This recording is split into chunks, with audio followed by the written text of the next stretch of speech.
4 अक्टूबर को ही the Indian express में एक और एडिटोरियल था, जलवायु परिवर्तन किस प्रकार इटली और स्विट्जरलैंड को राष्ट्रीय सीमाओं को पुनर्निर्धारण करने के लिए मजबूर कर रहा है।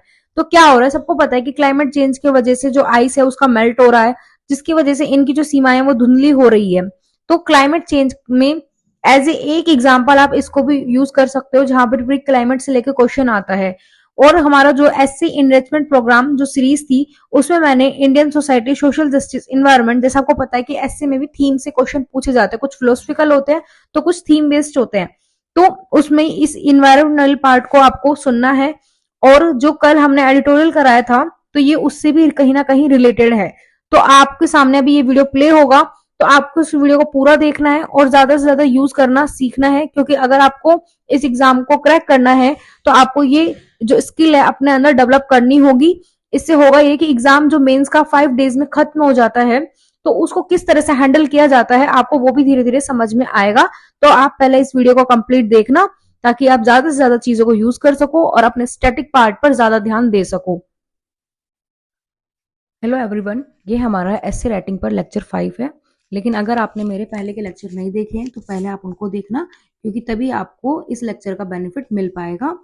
और आप इस वीडियो को एंड तक देखना, क्योंकि इससे आपको ये समझ में आएगा कि हमें मटेरियल इकट्ठा करना से ज़्यादा ज़रूरी है कि हमें सोचने पे अपने काम करना है, क्योंकि हमें कलेक्टर बनना है, मटेरियल कलेक्टर हमें नहीं बनना है।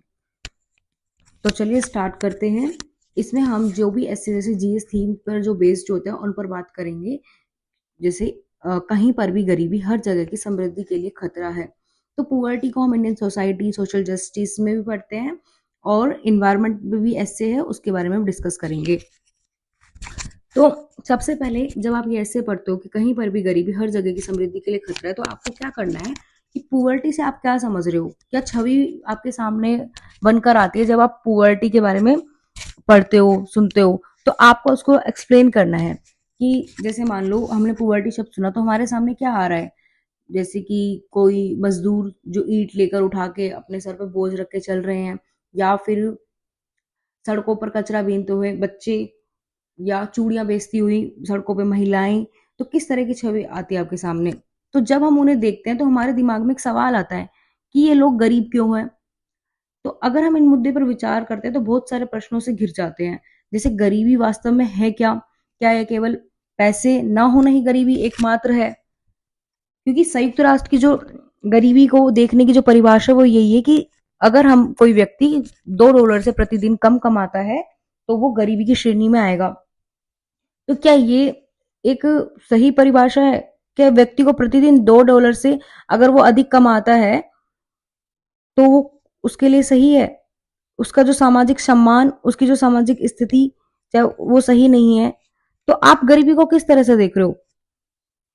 वो व्यक्ति जिसके पास शिक्षा के बावजूद कोई नौकरी नहीं है, तो क्या कहीं ना कहीं वो गरीबी से संबंधित नहीं है? तो और गरीबी किस लेवल पर? आर्थिक गरीबी, भौतिकवादी गरीबी, सामाजिक, राजनीतिक रूप से गरीब, तो क्या? तो इस तरह से आपको गरीबी को एक्सप्लेन करना है। फिर कुछ एग्जाम्पल जो हम अपने ऐसे में डालने वाले हैं, जैसे वेनेजुएला में लगभग 90% परिवार गरीबी रेखा से नीचे हैं, इसलिए दुनिया में सबसे अधिक जो अपराध की दर है वो वहां पर है। इसी तरह से हिटलर, गरीबी राजनीतिक संस्थानों को अल्प विकास की ओर ले जाती है। जैसे हिटलर जर्मनी अर्थव्यवस्था को पुनर्जीवित करने के लिए एक तानाशाह बन गया, और आगे आने वाले परिणाम में हमने देखा सेकेंड वर्ल्ड वॉर जैसी भयानक स्थिति पैदा हुई और वो हुआ। तो इस तरह से आपको, जैसे हम वर्ल्ड हिस्ट्री पढ़ रहे हैं, मॉडर्न इंडिया, मॉडर्न हिस्ट्री पढ़ रहे हैं, पोस्ट इंडिपेंडेंस पढ़ रहे हैं, तो आप कुछ भी पढ़ रहे हो या करंट अफेयर्स में कोई न्यूज पढ़ रहे हैं, तो आपको किस तरह से उनको अपने एस्से में यूज में लेना है, तो वो सब हम इस तरह से सीख रहे हैं। जैसे ब्यूरो ऑफ इकोनॉमिक रिसर्च की रिपोर्ट, गरीबी के कारण ही लोग आईएस, आतंकवाद जैसे संगठनों में शामिल होते हैं। तो अब आपको सिर्फ ये, जैसे इस तरह से चीजें हम एस्से में यूज कर रहे हैं, तो आप यही वाली जो न्यूज है उसको आप अपने इंटरनल सिक्योरिटी में भी इस न्यूज को यूज कर सकते हो आप, या इस तरह की बातें आप वहां पर बता सकते हो,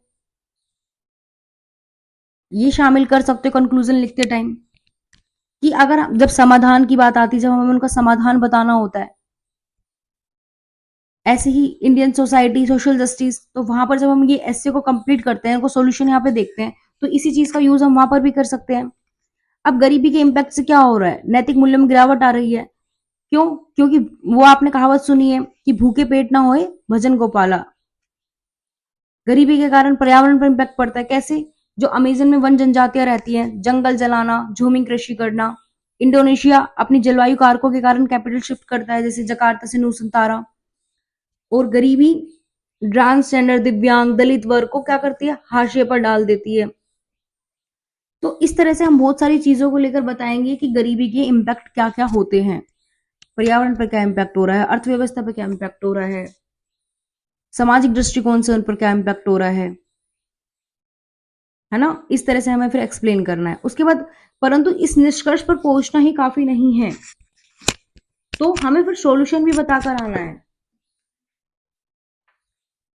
जैसे आपको मैंने जब करंट अफेयर्स कराया था, तो वहां पे मैंने आपको बताया था कि हमें पुअर्टी का जो साइकिल है उसको ब्रेक करने की आवश्यकता है। फिर किस तरह से सॉल्यूशन निकाल सकता है कि हमें सबको मिलकर काम करने की आवश्यकता है। Self help group, NGO, government organisations, सरकार, आम जनता जागरूक हो। जैसे कल्याण सत्यार्थी उन्होंने वर्क किया है अगेंस्ट चाइल्ड लेबर। ऐसे ही कल्चरल मूवमेंट ऑफ लद्दाख, इनको भी सब जानते हैं, सोनम वांगचुक। तो एक सबके मतलब सबके साथ की जरूरत है। Self help group, NGO, government organisation, सामाजिक प्रयासों की आवश्यकता है इस समस्या का समाधान करने के लिए। फिर आप बीवाई को देखते हो तो ये समझते हो, जिस तरह से ये 2018 में पूछा गया था, कहीं पर भी गरीबी हर जगह की समृद्धि के लिए खतरा है। इसी तरीके से 2020 में भी देखो किस तरह से पूछा गया, बिना आर्थिक समृद्धि के सामाजिक न्याय नहीं हो सकता, किंतु बिना सामाजिक न्याय के आर्थिक समृद्धि निरर्थक है। तो थीम सेम है ना, जो ये ऐसे बोल रहा है वही तो सेम बात यहां पर हो रही है। इसलिए पीवाईक्यू देखना बहुत जरूरी होता है। फिर अब जो ये रिपोर्ट बताती है, इसमें हम लिखते हैं जैसे ग्लोबल वेल्थ रिपोर्ट, विश्व की 57% वयस्क जनसंख्या के पास वैश्विक धन का सिर्फ 1.8% है। तो इस रिपोर्ट का यूज हम ऊपर नहीं कर सकते, जो ऊपर ऐसे दिया हुआ है, या ऊपर जो ऐसे दिया है उसका यूज हम इस वाले ऐसे में नहीं कर सकते। कर सकते हैं ना। ऐसे ही इसमें फिर ये जो एस्से में दिया गया है, तो एस्से की लाइन से आप क्या समझ रहे हैं, आपको उसको एक्सप्लेन करने की जरूरत है कि आर्थिक समृद्धि से आप क्या समझ रहे हैं, सामाजिक न्याय से आप क्या समझ रहे हैं। और फिर सोशल जस्टिस वाले पार्ट में भी हमें इन सब की डेफिनेशन आनी चाहिए, क्योंकि वहां पर भी यहाँ से क्वेश्चन आते हैं। जैसे आर्थिक समृद्धि से आर्थिक समृद्धि से हमारा क्या तात्पर्य है कि एक ऐसी अर्थव्यवस्था जो उत्पादन में रचनात्मकता व नवीनता के आधार पर आगे बढ़ती हो, उद्योगों को मजबूती प्रदान करती हो, अच्छी नौकरी का सृजन करती हो, बेहतर निवेश को प्रोत्साहित करे, धन व जीवन स्तर को बढ़ाने के लिए अर्थव्यवस्था में नवाचार, प्रतिस्पर्धा, उद्यमशीलता को बढ़ावा दे। इसके बाद हम बताएंगे सामाजिक न्याय से हम क्या समझते हैं कि समाज के सभी सदस्यों के मध्य बिना किसी भेदभाव के समता, एकता और मानव अधिकारों की स्थापना करें, व्यक्ति की प्रतिष्ठा व गरिमा को विशेष महत्व प्रदान करें। यह किसी भी राष्ट्र के लिए आवश्यक उद्देश्य की श्रेणी में शामिल होना ही चाहिए। वहीं सामाजिक न्याय व आर्थिक समृद्धि को प्राप्त करना लोक कल्याणकारी राज्य की अवधारणा को प्रस्तुत करता है। तो हम इनको एक्सप्लेन करेंगे। फिर उसके बाद अपना एस्से की स्टार्टिंग करेंगे, जो बॉडी पार्ट है वो लिखेंगे। अब देखो 2023 में यही थीम रिपीट होती है कि जिस समाज में अधिक न्याय होता है उस समाज को दान की कम आवश्यकता होती है। तो वही वाली चीज है, इंडियन सोसाइटी किस तरह से वही सेम चीजें रिपीट हो रही है। तो अब आप ये देखो कि आप इसे क्या समझ रहे हो कि दान की आवश्यकता एक साधन के रूप में तो रहेगी, लेकिन किस सीमा तक। सब्सिडी वगैरह जो सरकार देती रहती है, लेकिन किस सीमा तक, क्या वो वास्तविक सॉल्यूशन है, लॉन्ग टर्म के लिए हेल्पफुल है? तो नहीं। वही सब्सिडी का एग्जांपल। रियल सॉल्यूशन क्या है कि हमें एग्रीकल्चर में क्या करना चाहिए, इन्वेस्टमेंट करना चाहिए। तो रिपीट होते ही रहती, जो थीम है वो यूपीएससी रिपीट करता है। अब जलवायु परिवर्तन के प्रति सुनम्य भारत हेतु वैकल्पिक तकनीकें, इसी तरह से एक और ऐसे आया हुआ है। इतिहास स्वयं को दोहराता है, पहली बार एक त्रासदी के रूप में, दूसरी बार प्रहसन के रूप में। तो मैं आपको आगे जब पढ़ाऊंगी तो मैं दिखाऊंगी कैसे हम इसी कंटेंट का यूज इसमें करते हैं, कैसे हम इसी ऐसे के कंटेंट का यूज यहाँ पे करते हैं, जबकि आपको ये ऐसे पढ़ने में तो थोड़े डिफरेंट लग रहे होंगे। लेकिन हम कब कर पाते हैं ये सारी चीजें? जब हम अपने सोचने पे काम करते हैं बजाय कंटेंट को इकट्ठा करने के। कंटेंट को पढ़ो, अच्छे से पढ़ो, बार बार पढ़ो, एक बार रिवाइज करो, उसके बाद अपने सोचने पे हमें ज्यादा काम करना है। तो थोड़ा सा मैंने अभी आपको ऊपर समझा दिया है। अब देखो, अब हम फिर अब लिखना सीखेंगे, हम किस तरह से हमें स्टार्टिंग करनी है अपने एस्से की, किस तरह से हम उसका एंड करते हैं, किस तरह से हम बॉडी बॉडी पार्ट को लिखते हैं। तो थोड़ा थोड़ा बताया गया है। तो यहाँ ये मत देखो कि यहाँ पे बस आपने 2 या 3 पेज लिख रखे हैं, हमको ऐसे 10 से 12 पेज में लिखने होते हैं। आपको मैं कम से कम 19-20 ऐसे करवा रही हूं। तो आप अगर सोचने पे अपने काम करोगे तो जब यूपीएससी की 2024 में जब ऐसे आएगा तो आप उस सारे कंटेंट को उठा के अपने उस 2 ऐसे को लिखने के लिए उसको यूज कर लो। इसी तरह से तैयारी होती है। तो चलो स्टार्ट करते हैं। और करंट अफेयर से हमेशा अपडेट रहो। तो इसलिए यहाँ पर, क्योंकि जब मैं करंट अफेयर्स करवाती हूँ तो बार बार चीजें आपको ऐड करवाती हूँ। जैसे जो मैंने अभी रिसेंट वीडियो डाली थी एसए एथिक्स और करंट अफेयर्स में, जिस तरह से जो चीज हो रही थी, तो अब वो जो मैंने पार्ट बताया और हम आपको वो सारे निबंध में आपको पहले पढ़ा चुकी हूँ। तो अब आपका काम क्या है कि मुझे वही कंटेंट को उठा के उसमें ऐड करते जाना है। तो पूरे साल हम क्या करेंगे, जो करंट अफेयर्स में चीजें होंगी उसको वहां पे ले जाके ऐड कर देंगे। इसलिए वो इतने पेज में लिखा हुआ है, 2 पेज में, 3 पेज में, 4 पेज में, कि एक बार आपके लिए ऐसे तो खोल दूं मैं, आप ऐसे की जो लाइन है उनको तो समझ लें। फिर करंट अफेयर से बार बार उन्हीं चीजों को अपडेट करते रहो। तो जब आप करंट की चीजों को ही उस एस्से में लिख कर आओगे तो आपके मार्क्स बढ़ेंगे, आपके मार्क्स ज्यादा आएंगे। इसी तरह से करना होता है, अपने नोट्स को इसी तरह से अपडेट रखते हैं। चलो अब स्टार्ट करते हैं। कहीं पर भी गरीबी हर जगह की समृद्धि के लिए खतरा है। जब हम गरीबी शब्द के बारे में सुनते हैं तो एक छवि स्वचालित रूप से हमारे दिमाग में आती है। वह है एक कारखाने में काम कर रहे बच्चे, या हाथ में ईंटें लिए खड़े एक प्रवासी मजदूर, या पेन पेंसिल बेचने वाली एक बूढ़ी महिला, या भेजने के लिए पैसे मांगने वाले भिखारी की छवि हो सकती है भोजन के लिए। जब हम उन्हें देखते हैं तो हमारे दिमाग में एक सवाल आता है कि ये लोग गरीब क्यों हैं। यदि हम इस मुद्दे पर आगे विचार करते हैं तो नए हम बहुत सारे प्रश्नों से घिरे होंगे। जैसे गरीबी वास्तव में क्या है? क्या यह केवल पैसे की कमी, या पैसे कमाने के अवसरों की कमी है, या पैसा ना होना गरीबी का एकमात्र पैमाना है? संयुक्त राष्ट्र गरीबी को ऐसे ही किसी व्यक्ति के रूप में परिभाषित करता है जो प्रति व्यक्ति प्रति दिन $2 से कम कमाता है। यह विशुद्ध रूप से गरीबी की एक मौद्रिक परिभाषा है। एक व्यक्ति जो प्रतिदिन $2 से अधिक कमाता है लेकिन कोई सामाजिक सम्मान नहीं है, कोई सामाजिक स्थिति नहीं है, क्या यह कहीं ना कहीं गरीबी से संबंधित नहीं कहा जा सकता? एक व्यक्ति जिसके पास शिक्षा के बावजूद कोई नौकरी नहीं है, क्या यह कहीं ना कहीं गरीबी से संबंधित नहीं है? तो क्या सिर्फ आप पैसे को ही वो देख रहे हो, एक पैमाना मान रहे हो गरीबी का? तो गरीबी बहुमुखी है। ये सामाजिक कारकों, आर्थिक कारकों, सांस्कृतिक कारकों, या यहाँ तक कि राजनीतिक कारकों के कारण हो सकती है। गरीबी के बारे में बात करने के बाद समृद्धि के बारे में थोड़ी बात करते हैं। जब हम कहते हैं कि हम समृद्ध है तो हमारा दिमाग में जो सवाल आता है वह यह है कि आप किन शब्दों में कह रहे हैं, आर्थिक, भौतिकवादी, सामाजिक, या राजनीतिक रूप से। इसके अलावा समाज समानता, स्वतंत्रता, न्याय, बंधुत्व आदि जैसे मूल्यों पर आधारित होना चाहिए।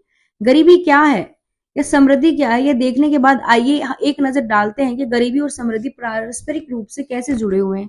गरीबी कहीं भी हर जगह समृद्धि के लिए खतरा कैसे हो सकती है? हम अपने पूरे निबंध में इन सवालों का पता लगाएंगे। न केवल आय की गरीबी बल्कि सामाजिक क्षेत्र में कहीं भी गरीबी हर जगह की समृद्धि को प्रभावित करती है। सामाजिक क्षेत्र में विकास की कमी को अपराधों, आतंकवादी हमलों आदि के माध्यम से अन्य समाजों पर प्रभाव के रूप में देखा जा सकता है। वर्ल्ड पॉपुलेशन रिव्यू इस बात पर प्रकाश डालता है कि वेनेजुएला में लगभग 90% परिवार गरीबी रेखा के नीचे हैं, इसलिए यहाँ दुनिया के सबसे अधिक आपराधिक दर हैं। गरीबी राजनीतिक संस्थानों को अल्प विकास की ओर भी ले जाती है। कैसे? तो मैंने आपको ऊपर समझाया। देखो, हिटलर देश की आर्थिक स्थितियों से निराश था और जर्मनी की अर्थव्यवस्था को पुनर्जीवित करने के लिए एक तानाशाह बन गया, जिसके कारण द्वितीय विश्व युद्ध जैसी भयावह स्थिति पैदा हुई, जिससे मानवता के खिलाफ अपराध, नरसंहार और युद्ध अपराध हुए। न केवल राजनीतिक आयाम बल्कि यह आर्थिक। तो किस तरह से जब हम एक पैराग्राफ को खत्म करते हैं तो उसी से कनेक्ट करते हो, कैसे दूसरे पैराग्राफ को स्टार्ट करते हैं, तो वो सब सीखना है आपको यहाँ पर। फिर से कंटेंट के पीछे नहीं भागना है।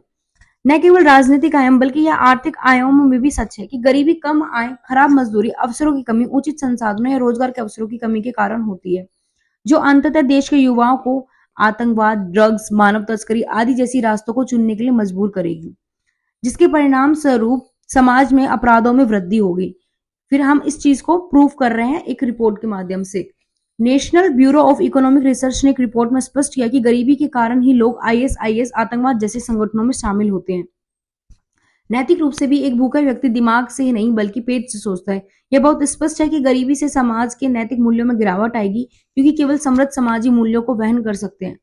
मूल्यों की इस कमी के परिणाम स्वरूप विश्व समुदायों के लिए खतरा पैदा होगा। जो मूल्य की इसके कारण क्या आएगी, गरीबी के कारण मूल्य में क्या आएगी, कमी। तो परिणाम क्या होगा, विश्व समुदायों के लिए इससे खतरा पैदा होगा।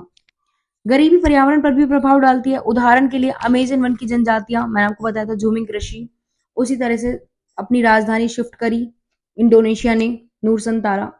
तो गरीबी समाज के हाशिए वर्ग जैसे दिव्यांग, ट्रांसजेंडर, दलित, नस्लीय भेदभाव से प्रभावित लोगों को हाशिए पर डाल देती है। तो समाज में अपना बहुमूल्य योगदान दे सकते हैं यदि उन्हें पर्याप्त अवसर दिए जाएं। इसलिए उनकी गरीबी सभी की समृद्धि में एक बाधा बन जाती है। इसलिए ये सच है कि गरीबी कहीं भी हर जगह की समृद्धि के लिए खतरा है। ये एक अभी स्टार्टिंग ही है ये पूरी, लेकिन इस निष्कर्ष पर पहुंचना ही काफी नहीं है। हमें गरीबी समृद्धि के गठजोड़ से परे सोचना होगा कि हम गरीबी को कैसे कम कर सकते हैं, हम सभी की समृद्धि कैसे सुनिश्चित कर सकते हैं, एक समृद्धि जहां हम में से प्रत्येक का हिस्सा हो।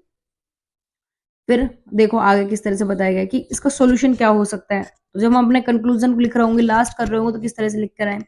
सतत विकास लक्ष्य को बनाए रखने, अनुसूचित जाति, अनुसूचित जनजाति, महिलाओं, दिव्यांगों, ट्रांसजेंडर आदि जैसे समाज के हाशिए वर्गों का उचित अधिकार देकर एमएसएमई को ऋण देने से लेकर उज्ज्वला जैसी कल्याणकारी योजनाओं के लिए प्राथमिकता क्षेत्र ऋण जैसे राष्ट्रीय प्रयासों के माध्यम से कैलाश सत्यार्थी और सोनम वांगचुक से लेकर राजेंद्र प्रसाद जैसे व्यक्तिगत या सामाजिक प्रयासों के माध्यम से गरीबी को कम किया जा सकता है।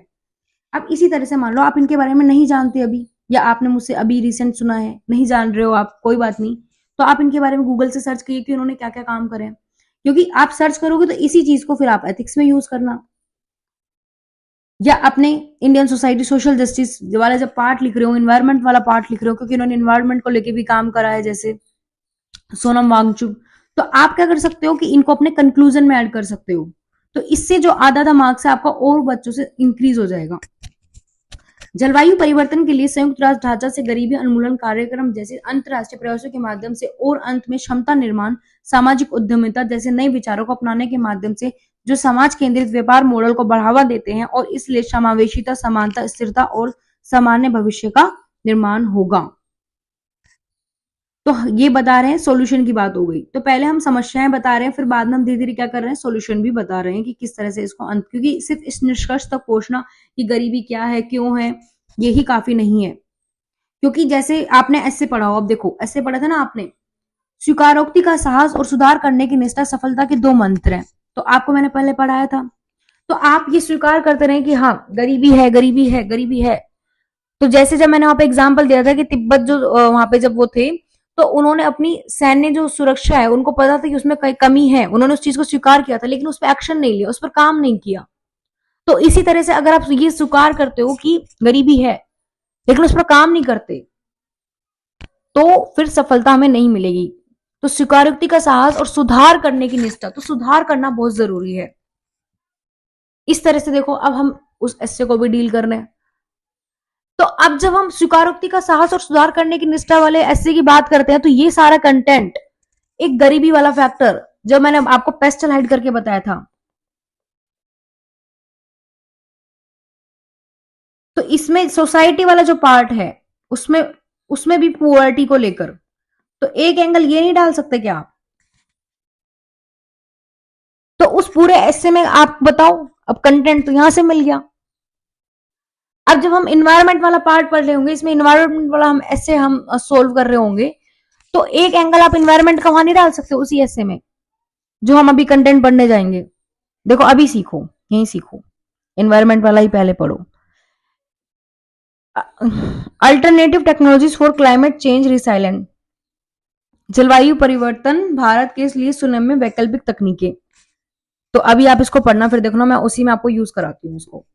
यदि आप वास्तव में सोचते हैं कि पर्यावरण अर्थव्यवस्था से कम महत्वपूर्ण है, तो अपने पैसे गिनते हुए अपनी सांस रोकने की कोशिश करें। मैंने यहाँ पे कुछ एग्जाम्पल लिख दिए ताकि आप इन्हीं एग्जाम्पल को उठाकर एथिक्स में यूज कर सको, और जब मैं ऐसे एथिक्स वाली क्लासेस लाऊंगी तो भी वहां पर आपको मैं इसको यूज करना सिखाऊंगी।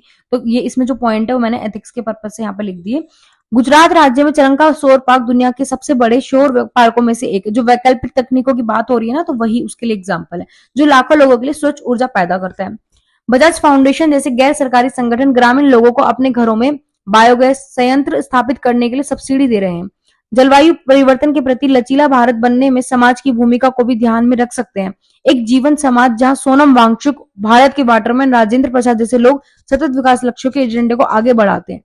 तो हमने अभी जैसे ऊपर जो ऐसे पढ़ा, उसी कंटेंट का यूज हमने वहां कर लिया, और इस एस्से में कुछ भी नहीं किया गया है। जैसे ये एस्से बिना आर्थिक समृद्धि के सामाजिक न्याय नहीं हो सकता, किंतु बिना सामाजिक न्याय के आर्थिक समृद्धि निरर्थक है। तो यहाँ पे एक फैक्ट दे दिया गया है कि विश्व की जो 57% वैश्विक जनसंख्या के पास वैश्विक धन का सिर्फ 1.8% है। तो एक फैक्ट के माध्यम से हम ऐसे स्टार्ट कर दिया। ऐसे में यह कथन विचारणीय है, क्योंकि इन तथ्यों के आधार पर सामाजिक न्याय और आर्थिक समृद्धि की परिकल्पना कैसे प्रभावी हो सकती है। लेकिन सर्वप्रथम यह जानना भी जरूरी है कि आर्थिक समृद्धि और सामाजिक न्याय क्या होता है। तो मैंने आपको पहले एक्सप्लेन करते हुए एक्सप्लेन किया है। उसके बाद किस तरह से ऐसे का एंड किया वो दिखाया, आप पढ़ना, क्योंकि कुछ काम आपको भी करने हैं। अब हम फिर से इस ऐसे पे आए। तो गांधी जी के आदर्श प्रकृति हर किसी की जरूरत के लिए, लालच के लिए नहीं, सिखाया जाना चाहिए। अंत में, अंत कैसे लिख रहे हैं हम इसका, ये देखो इसी ऐसे का अंत में हम कह सकते हैं कि इन लक्ष्यों को प्राप्त करने के लिए सरकार, निजी क्षेत्र और नागरिक समाज को शामिल करने वाले सहयोगात्मक प्रयासों की आवश्यकता है। जलवायु परिवर्तन लचीलेपन की दिशा में भारत की यात्रा अर्थव्यवस्था के विभिन्न क्षेत्रों में वैकल्पिक प्रौद्योगिकियों को एकीकृत करने के लिए एक ठोस प्रयास की मांग करती है।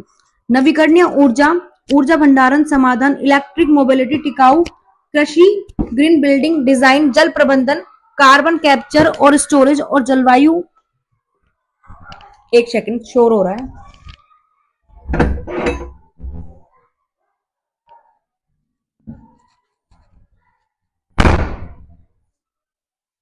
की मांग करती है। नवीकरणीय ऊर्जा, ऊर्जा भंडारण समाधान, इलेक्ट्रॉनिक मोबिलिटी, टिकाऊ कृषि, ग्रीन बिल्डिंग डिजाइन, जल प्रबंधन, कार्बन कैप्चर स्टोरेज और जलवायु डेटा एनालिटिक्स, जलवायु परिवर्तन लचीला भारत के लिए आवश्यक स्तंभ है।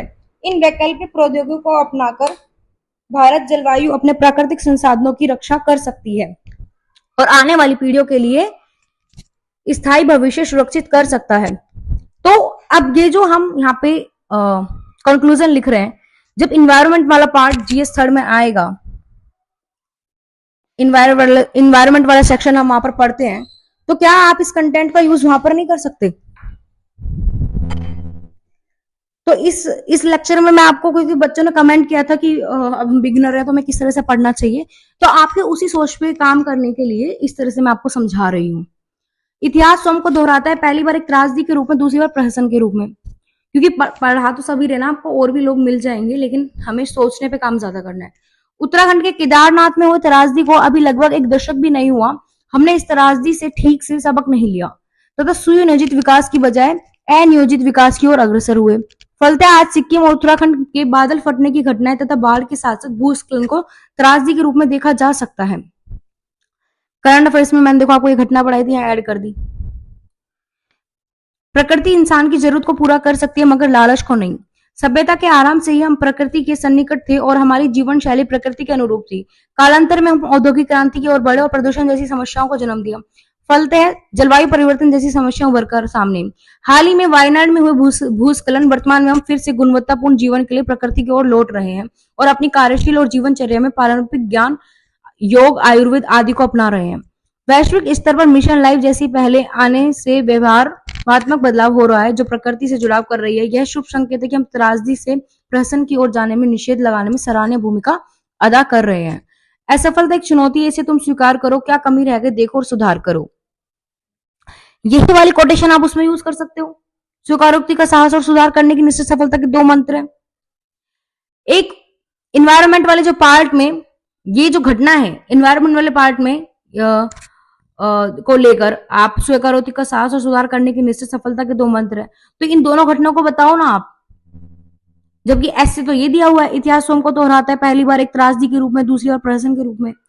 तो यूपीएससी ये ऐसे इसलिए नहीं दे रहा है कि किसी ने बोल दिया उनको। ये जो हम जब करंट अफेयर्स पढ़ते हैं तो आपको समझ में आता है ये जो घटनाएं घट रही है, व्यवहारिक घटनाएं घट रही है, तो यूपीएससी ने उसको एक स्टेटमेंट के रूप में दिया है।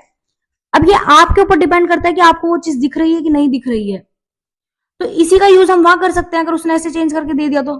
स्वीकारोक्ति का साहस और सुधार करने की निश्चित सफलता के 2 मंत्र है। फिर ये जो घटना हमने लिखी है इस वाले एस्से के लिए, इतिहास स्वयं को दोहराता है, तो ये वाली इस एस्से की स्टार्टिंग में हम यहाँ से कर सकते हैं ना।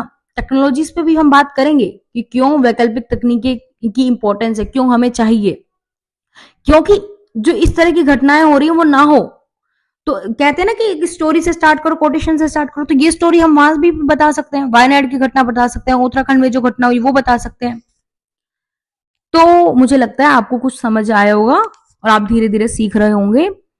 तो जब हम 2024 के मेंस के जब ऐसे वाले पार्ट को डील करेंगे तब आपको इसका बहुत ही बेनिफिट मिलने वाला है। इसलिए इसी कंटेंट को 4 से 5 बार पढ़ो ताकि आप उस टाइम जब हम उसको सोल्व करके देख रहे होंगे तो आप उस टाइम कुछ सोच सको कि हाँ यही सही दिशा है, यही डायरेक्शन है, हमें इसी तरह से पढ़ना होता है, इसी तरह से सोचना होता है।